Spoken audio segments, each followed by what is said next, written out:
Bloomberg Audio Studios. Podcasts, radio, news.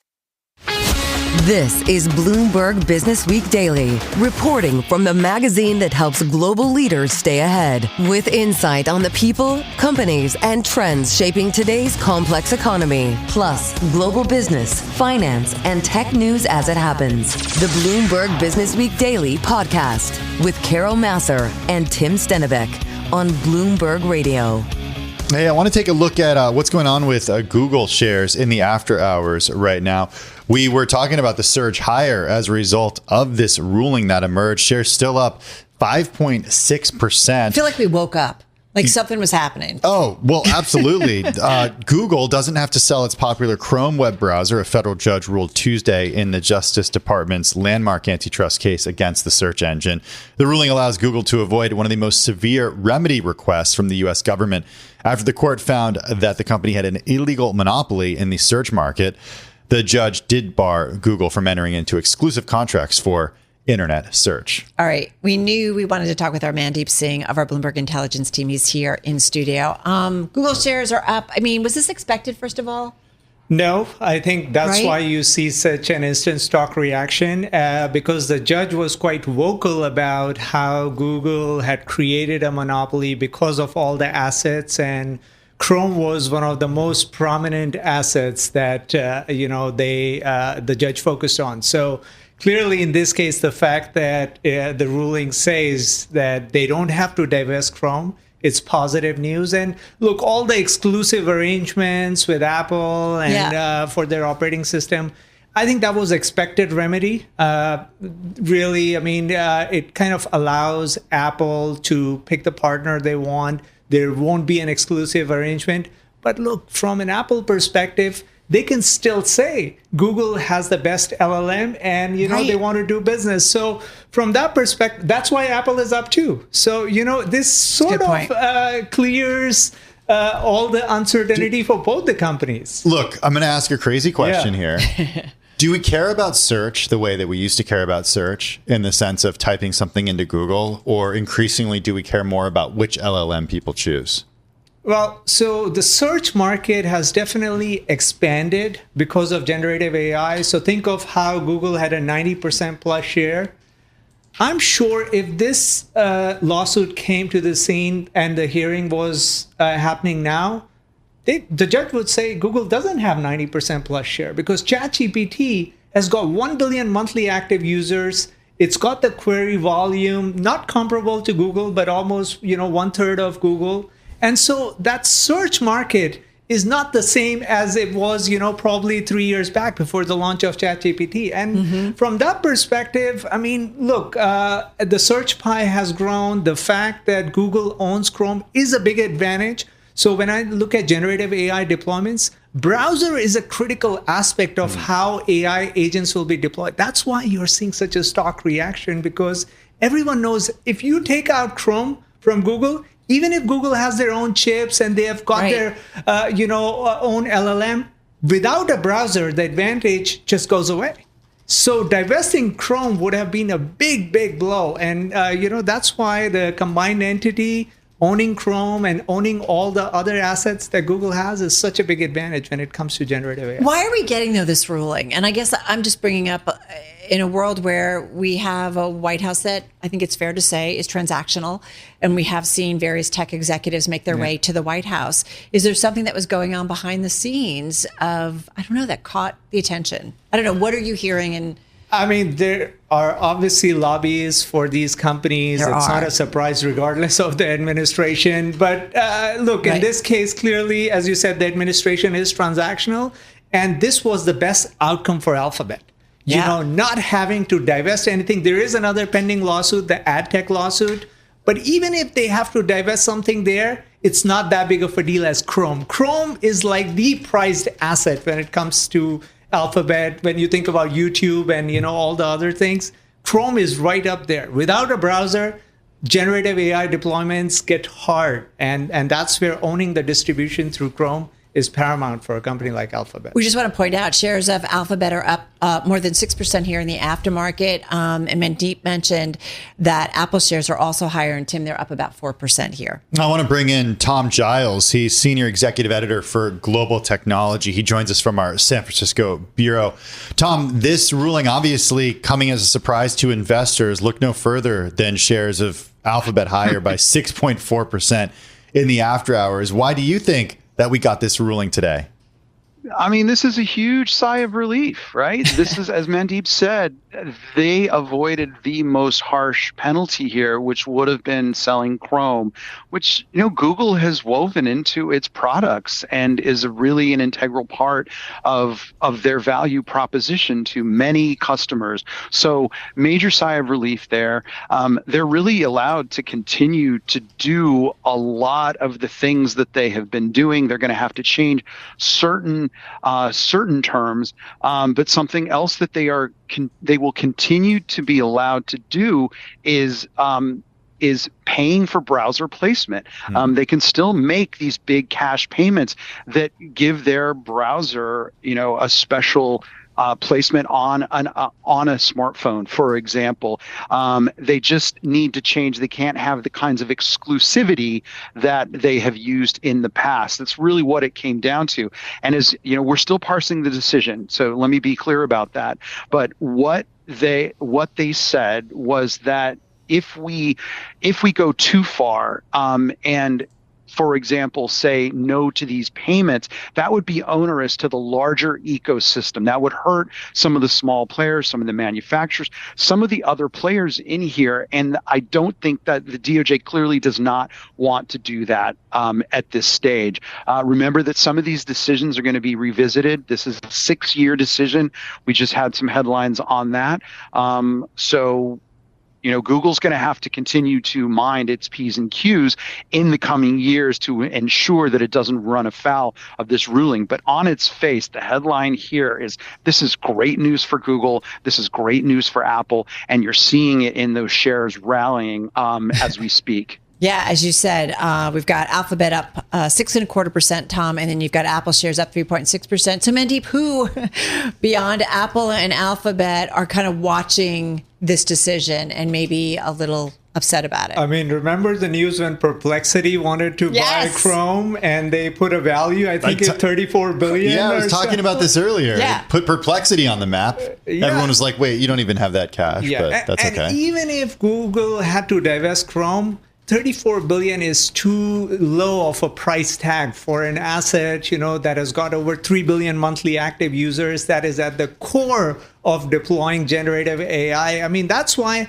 when you look at individual assets for Google, everyone looks at how much money does this make. Right. Chrome doesn't make any money on a standalone basis, but when it comes to the value of Chrome, we're talking 50 billion plus, even higher. I mean, I wouldn't be surprised if it's close to 100 billion as just a standalone product, given how important it is when it comes to deploying the AI. So Tom Giles, come on back in here. So if you were sitting down, or I don't know if Alphabet's going to do any kind of call or what have you, what would you want to be asking them right now? Well, first of all, is there a plan to appeal? And what does that look like? What are the grounds? I hate to put it this bluntly, but you guys got off really easy here. You avoided the worst possible scenarios, as we've said, as Mandeep and I have been talking about. Are you going to appeal? What are the grounds for that? They may see something in here that is onerous to them that they feel is going to tie their hands in the future. Again, it's a 6-year decision. DOJ is giving itself leeway to kind of revisit at least part of this. And so are there clauses, are there things that they want to change? And do they want to send the signal that we don't think we're monopolists here, which is, of course, what they've been saying all along? Do you want to hit that home with sending this into an appeals process? Same question to you, Mandeep. So you're sitting down with these execs over at Alphabet, and what you would want to know. I mean, it sounds like they don't want Google to be making any exclusive payments to Apple, like the $20 billion TAC payment going forward, which, again, I view it as a positive because on the one hand, it opens up, other search companies to bid for Apple. But Apple has no choice but to go with Google. I mean, their users are used to, the Google experience. And so it sort of saves the $20 billion that Google is paying Apple, and that helps their gross margin. So I don't think there's anything bad here in terms of, the judge restricting Google from having an exclusive arrangement with Apple. Is there anything, Tom, that we have to be worried, though, about the EU and their view on this? We always need to worry. If you're Google, if you're one of the major U.S. tech platforms, you always need to worry about what the EU is doing, what they're thinking, where they might land on some of these decisions. I do think it's a slightly different paradigm across the pond, as it were. But I do want to come back to, and I'm curious, I want to hear from Mandeep too about, does the removal of the exclusive agreements, what kind of opening does that give to the other platforms? How might they try to gain an advantage here? It does make a huge difference when you buy your new iPhone or you buy a new smartphone. It makes a huge difference that there's going to be some kind of institutional or existing support for Google to be the default. Yes, it's okay to make these payments, but if you can't have exclusive agreements, what about Claude? What about ChatGPT? Can some of these other tools start to present themselves as alternatives and do it more readily? Mandy, please tell me if I'm, you're right. There. So, Google Search's 90% plus share is driven by these exclusive arrangements. So you're right. But I look at it this way. Some of the ruling says Google may have to share their search index with other providers. I have to read the fine print, but that again could make ChatGPT better in terms of solving for all the use cases that we use Google for. So from that perspective, it is a risk. At the same time, on Android, they own the operating system, so I don't think anything will change from a search experience perspective. And for Apple, again, they want their users to get the best experience. So I don't think they're going to take a chance by completely overhauling the search experience and, bring in a Claude or a ChatGPT for the native browser search. I would be very surprised if they did that. But I guess the finer point here is if Google were forced to share some of their search index, then that could draw in more competition, and that is a risk. I just want to point out that our Josh Sisko, who's got the right through on the Bloomberg terminal, says the order is one of the most monumental court decisions affecting the tech sector in more than a quarter century and could offer a blueprint for other judges who may end up weighing similar choices in cases against Meta, Amazon, and Apple. So, Mandeep, first to you, what are those, what do we need to know about those cases and what that could mean for those companies? There is nothing as serious as there is, when it comes to Alphabet losing one of their core assets. I think for others, even in the case of Meta, I would have expected more fines than, a divestiture. I don't think anybody is forcing Meta to divest an Instagram or, WhatsApp. It's not the same. It's not the same. In the case of Google, the monopoly lawsuit said they have 90% plus share. That was the basis for the lawsuit. So the fact that the judge is not saying, they have to divest Chrome, and it is a testament to where the market is right now. The search market has changed completely over the course of the last 3 years. Very quickly. Yes. Right. And so that's why I do think it's a fair ruling from that perspective. Tom Giles, saving 45 seconds. Final thoughts? I am curious about what kind of precedent this does set. There had been a lot of fear about a breakup of Meta. If you're telling Google that it doesn't have to sell Chrome, and look, as Mandeep said, Google's a very different animal from the Meta situation. Google is making these huge payments that are being made, right, in favor of, getting that browser on. You're not seeing those kinds of same payments, those big multi-billion-dollar payments heading to or from Meta. So that's another reason why to think that you even have less reason to worry about a judge coming in or one of these regulators coming in and saying, Meta, you need to divest WhatsApp or you need to divest Instagram. Well, it certainly caught our attention. Some big news and got some stocks moving. Hey, guys, thank you so much. Bloomberg Intelligence Global Head of Technology Research, Mandeep Singh, in our New York studio, and Senior Executive Editor for Global Technology out there on the West Coast, Tom Giles. Thanks so much to both of you. Again, the story, Alphabet, Google does not have to sell its popular Chrome web browser. A federal judge ruling that just moments ago in the Justice Department's landmark antitrust case against the search engine. Shares of Alphabet, they're up 3%. And you've got, actually, forgive me, up 6.8%, so up almost 7%. And then shares of Apple are up more than 3%.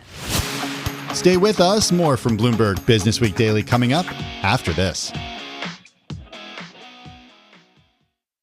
You're listening to the Bloomberg Businessweek Daily Podcast. Catch us live weekday afternoons from 2 to 5 Eastern. Listen on Apple CarPlay and Android Auto with the Bloomberg Business app. Or watch us live on YouTube. Just some of the issues, Tim, coming at investors this month. Yeah, we're going to stay on that and how that may be, should be, could be impacting those and how investors sum up the environment and make decisions or put off those decisions, Carol. He's the author of The Confidence Map, Charting a Path from Chaos to Clarity, a book that digs deep when it comes to decision making. So delighted to have back with us a friend of the program, Peter Atwater, president of Financial Insights and adjunct lecturer of economics at the College of William and Mary, joining us from just outside Philadelphia. Peter, great to have you back on the first trading day of September. A lot coming at us. Summer's over, September's here. We always feel a kind of a mood shift. Any reason to think that this month will also potentially be problematic for investors? Is it maybe a different September this time around? Carol, thanks for letting me be here today. Yes, I do think it's going to be a very challenging September. Several things on my radar screen. I'm watching European sovereign yields. And already today we've seen a clear linkage between higher yields and lower equity markets. And if that narrative continues, that could be quite a moment for the stock market, because politically, France, Germany, England is a real melting pot today of populism. So that's very much front and center in my mind. How bad or how problematic might it get then for investors? Like, how do you see it potentially playing out? And do you also anticipate, we mentioned your book, The Confidence Map, going into this, and we do think about what's on top of mind for investors right now when it comes to making decisions, whether or not to deploy assets, to pull back, like what to do in this environment once again. And then we just talked about the trade, ruling on trade, whether or not all of that we've been living the last, 5 or 6 months, comes undone. Yeah, when I look at the population today, particularly on the investment side, there is a sense of invulnerability like I've not seen. Certainly makes what we saw in 2021 look timid. Investors, particularly retail investors, believe this market is unsinkable. I saw somebody analogize it to Rasputin. This is an unkillable market. Both of those really trouble me because they suggest that investors think that they can continue to ignore the geopolitics around them. And I don't think that will ultimately prove to be the case. At the same time, though, I see despondence, particularly among the low-end consumer. And I used to talk about the arms and legs of the K-shaped economy. Now I have to talk about fingers and toes, because the clustering has become so extreme at the very top and at the very bottom. And that gap now appears to be uncrossable.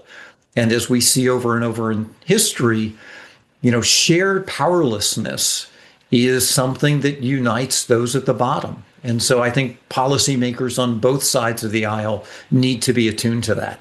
Hey, Peter, we're getting some headlines from President Trump right now. He's speaking on the Scott Jennings radio show. He says he's going to appeal the tariff ruling. He said that he repeats that global tariffs are an economic emergency. And he said we'll see a reverberation if we don't win on tariffs.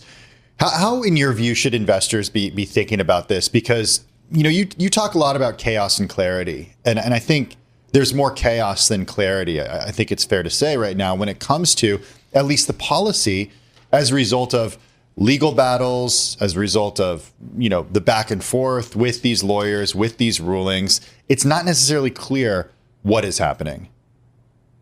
No, it's not clear, but this is a continuation of very me here now decision making that we see on the part of the new administration. And I think that for investors, they've presumed that when markets decline, the administration will step back and pivot in their favor, the taco trade. And I think what's becoming reality is that those who are running businesses, and we saw this in the manufacturing reports earlier today, that they're really struggling with the uncertainty and powerlessness that they feel. And the result is, in those situations, as you would expect, they're pulling back on orders, they're making more deliberate employment decisions. And so the real economy, I think, is decoupling from the markets, and the markets believe that they ultimately prevail. And I think the real economy is about to show them that's not the case. What's your take on the president in terms of watching the financial markets and his willingness or unwillingness to back off of policies that upset things? Because we did see kind of a 180 when it came to tariffs way back when, or earlier this year. But how do you see that now, or how do you factor that in now, Peter? What I see since then is a growing sense of invulnerability. And I see that politically, financially, economically, that the administration sees itself and sees its decision-making as just irrepressible, that unopposable. And those suggest to me a level of insularity, isolationist, that is increasingly decoupled from what we're seeing on Main Street. It's very interesting to me that we haven't seen the president out doing rallies in this new administration the way he did before. And instead, he's very isolated in the White House and Mar-a-Lago and places Why do you think that is? Because the energy of the rallies was something that a year ago we talked a lot about, and even up to the election. And we know he likes to even go on tour to celebrate what he views as wins. Why do you think he's been quiet about this? My own view would be that he doesn't see it as necessary at this point. He's won. And so there is a sense that, that support is no longer needed for him to be effective in his role. And I think that's a challenge, will become a challenge, because it's one thing to unify a crowd against a common enemy, in this case, former President Biden. The challenge is then maintaining that momentum and cohesion post-victory. And so it surprises me too, Tim, that we haven't seen him out there trying to sustain the crowd. So, Peter, in our next segment, we're going to talk a lot about what seems to be kind of the new axis of power, China, India, Russia. And I do wonder, as we talk about the U.S. seemingly or accurately or actually turning more inward and the rest of the world kind of moving on in new alliances, what does that mean for the U.S. financial markets? What does that mean for U.S. investors?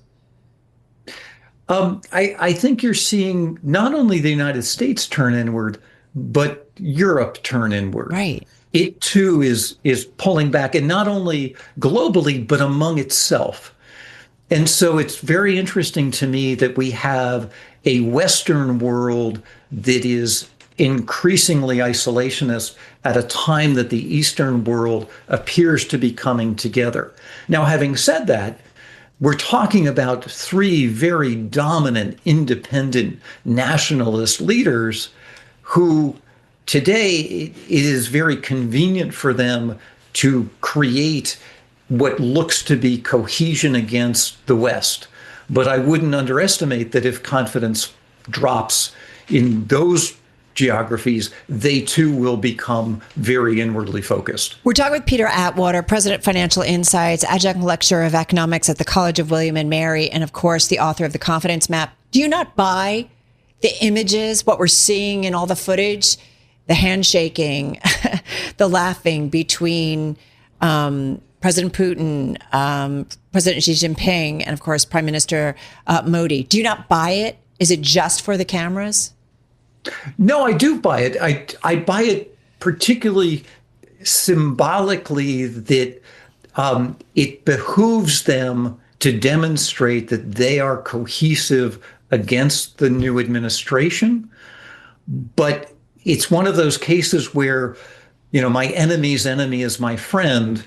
And that is only effective so long as the three of them continue to see the Trump administration as their joint adversary. Peter, before we let you go, just an update from you about a question that we first discussed back in March when you were on the program, when we asked if you believe the U.S. would be uninvestable. This was pre so-called Liberation Day. I'm curious if you think the U.S. is more or less uninvestable at this point now than it was back in the spring. No pressure, but that response kind of went a little viral. I'm just going to tell you that. Yeah, so I do believe that it is more uninvestable today than it was before in March. And my reason has to do with the substantial diminution of shareholder primacy that we've seen. The new administration has been very aggressive in pursuing nationalist economic policies. And I think that makes the United States, particularly at these valuations, far less attractive than it had been. All right, we need to run. Peter, as always, thank you so much. Be well. Peter Atwater, President, Financial Insights, Adjunct Lecturer of Economics over at the College of William and Mary. And as we mentioned, his book, something we've talked about on air with him, The Confidence Map, Charting a Path from Chaos to Clarity.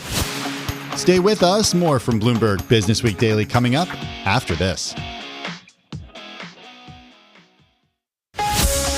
This is the Bloomberg Businessweek Daily podcast. Listen live each weekday starting at 2 p.m. Eastern on Apple CarPlay and Android Auto with the Bloomberg Business app. You can also listen live on Amazon Alexa from our flagship New York station. Just say, Alexa, play Bloomberg 1130. So, we say this a lot, but we're definitely living in some very interesting times. Take what happened yesterday. Cameras capturing Chinese President Xi Jinping in a rare, unscripted huddle with Russian President Vladimir Putin and Indian Prime Minister Narendra Modi. Timmy. Yeah, the point, President Xi's most powerful partners in resisting America on the world stage happened at a summit in the Chinese port city of Tianjin. At one point, President Xi held the hand of his Indian counterpart as the three men laughed casually. It was a striking scene given just months earlier, New Delhi and Beijing were seen as rivals.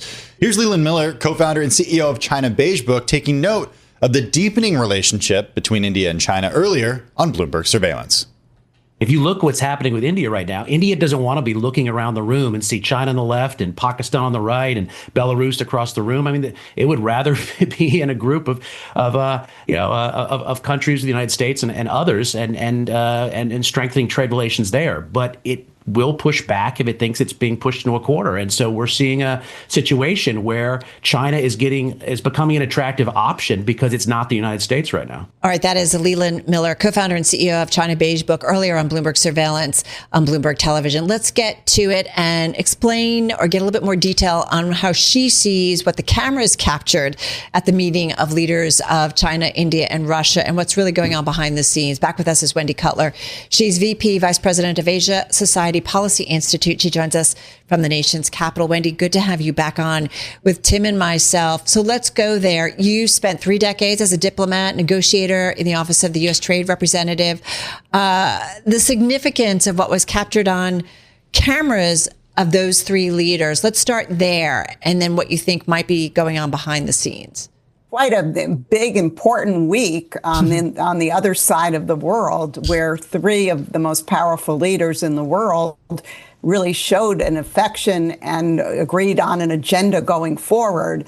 And frankly, for me, seeing Modi as one of those three leaders comes as a surprise, given where we were just 3 months ago with India, where we were on the verge of concluding one of the earliest trade agreements with Delhi. And so, boy, things have changed quickly.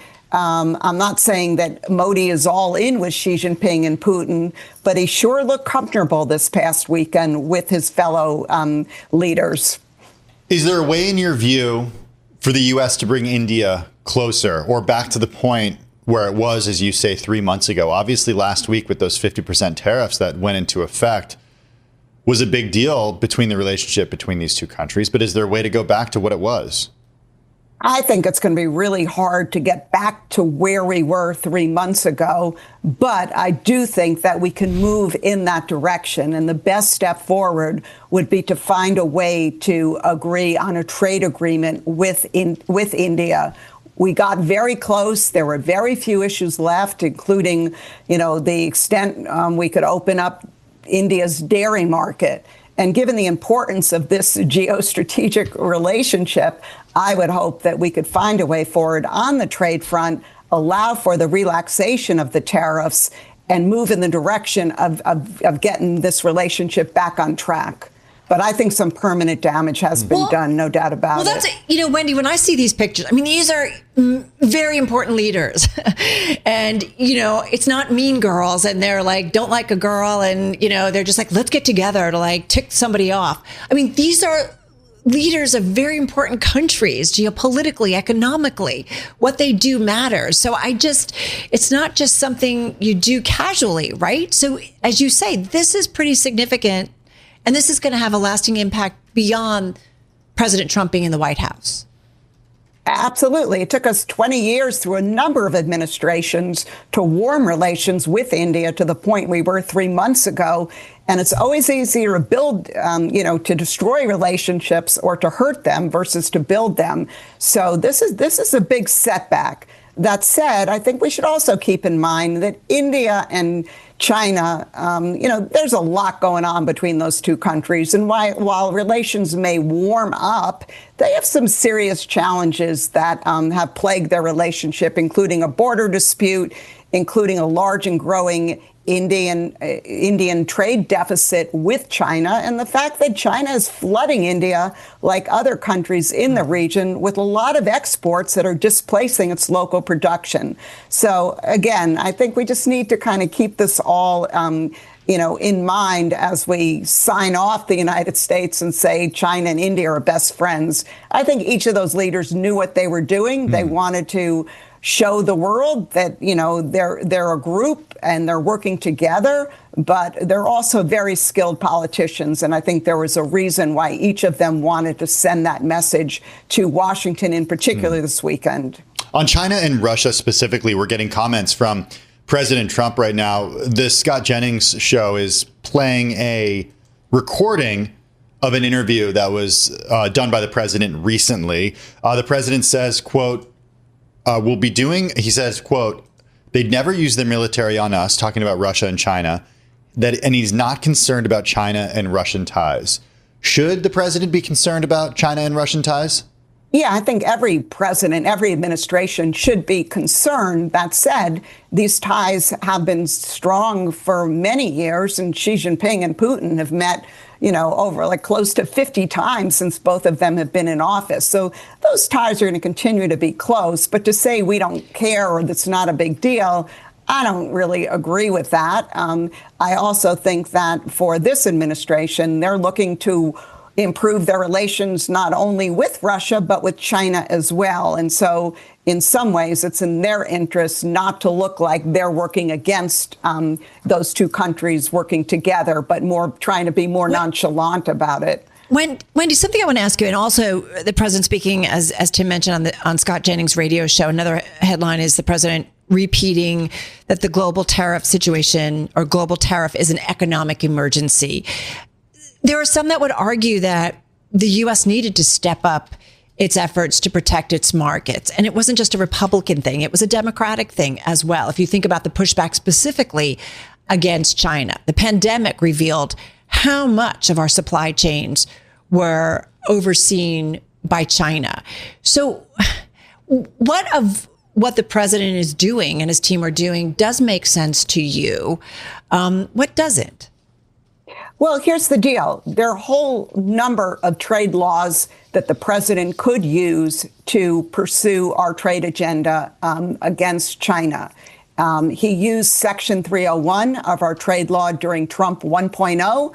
No one challenged his legal authority to use that statute. So this is coming down to his use of a statute, IEEPA, which basically is premised upon a national emergency and then gives the president unlimited power. And that's where the courts are pushing back. But from my point of view, there are other statutes that frankly could be used and are more fit for purpose than IEEPA in the current situation. Hey, well, one of the things I do want to ask you, since we just did a big conversation and deep dive into that ruling we got, was it Friday night, where President Trump's, the federal appeals court did rule that President Trump's global tariffs were issued illegally under an emergency law, so upholding that May ruling by the Court of International Trade. It sounds like there's going to be some back and forth before we finally get a resolution. But how do you think that might ultimately end up? Will they be overturned or not likely? I don't know. Do you have a good thought on that? I don't. And anyone who says they do, I don't believe them. I think we'll probably end up going to the Supreme Court and none of us can predict what could happen. But the point I would make that even if the president loses and the Supreme Court votes against him, again, there are other trade laws that he can use to advance his trade agenda. So yes, it would be a setback. But I don't think it would mean that, he's going to give up on tariffs. I think we're living in a tariff world under Donald Trump for the next 3.5 years, whether we like it or not.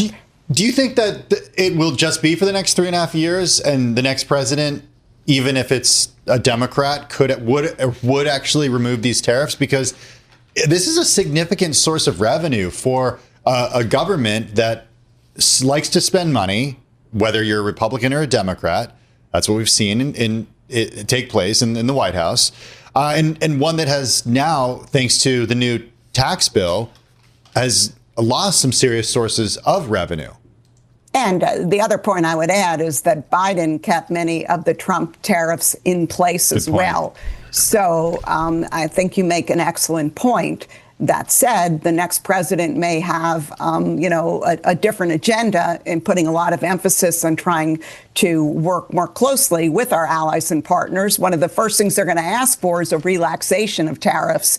So I'm not sure that all of the tariffs would remain in place as is, or there could be, other options and other agreements reached or other steps taken which could allay some of these concerns. Yeah. But it makes it tricky then for investors or just the world at large or CEOs to make decisions when it could switch again in 3-4 years or so on. Hey, Wendy, thank you so much. Wendy Cutler, VP of Asia Society Policy Institute, joining us from the nation's capital. This is the Bloomberg Businessweek Daily podcast. Available on Apple, Spotify, and anywhere else you get your podcasts. Listen live weekday afternoons from 2 to 5 p.m. Eastern on Bloomberg.com, the iHeartRadio app, TuneIn, and the Bloomberg Business app. You can also watch us live every weekday on YouTube and always on the Bloomberg Terminal.